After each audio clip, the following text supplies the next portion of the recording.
my name's Erin Wilson, and I am the Curatorial and Registration Assistant here at the Museum of Fine Arts. And I'm here today to talk about one of my favorite paintings, Elisabeth Vigée Le Brun's portrait of her daughter, Julie Le Brun, as Flora. And really what I want to think about when I talk about this painting right now is sort of how it lives at the museum, how and why we acquired it, and also its significance within a larger historical context and discussion of Vigée Le Brun's life and work. So we purchased this painting in 1983. It was a museum purchase and it came at a very fortuitous period. In 1982, the previous year, there was the first ever retrospective exhibition held of Vigée Le Brun's work. It was put on by the Kimball Art Museum in Texas, and this really started conversation about Vigée Le Brun. It facilitated a larger kind of historical scholarship that was lacking before then. Previously, scholars, when they had acknowledged Vigée Le Brun's work, they did it uncritically. They acknowledged its technical prowess or the fact that it was visually appealing.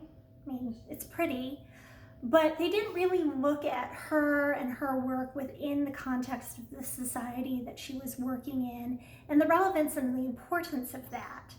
So this exhibition started those conversations, and it's a conversation that's still happening today.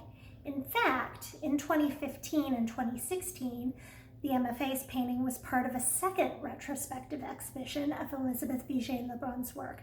This one was much bigger and traveled to 3 venues: the Grand Palais in Paris, the Metropolitan Museum of Art in New York, and the Musée des Beaux-Arts in Ottawa. So the painting of Julie Le Brun as Flora is really interesting because it depicts a lot of the motifs that Vigée was really popular and known for in her time. She depicts her sitters in kind of casual poses, and particularly her women usually wore muslin dresses or kind of neo-Grec inspired clothing, which we see here. This painting is an allegory depicting Julie as the Roman goddess flowers, Flora. And this connection to Italy is really underscored by the background. You see this lush, green, verdant landscape, which really kind of hints at Vigée Le Brun's time as an emigre when she lived in Italy. And Julie has this kind of youthful vitality to her. And that's not just because she was young at the time this was painted, although she was, but this is something that Vigée Le Brun did with most of her sitters, and she uses tones of blue and red to kind of give the skin tones this lush brightness. In fact, this particular portrait was so popular that in 1799, another sitter was painted in the same motif. And that one's at the Utah Museum of Fine Arts, and it's of the Princess Golitzina, also depicted as Flora. So to kind of sum up, Vigée Le Brun started painting in the 1770s, and she continued to paint well into the late 1820s and early 1830s. And she's most known for her portraits of the French Queen Marie Antoinette.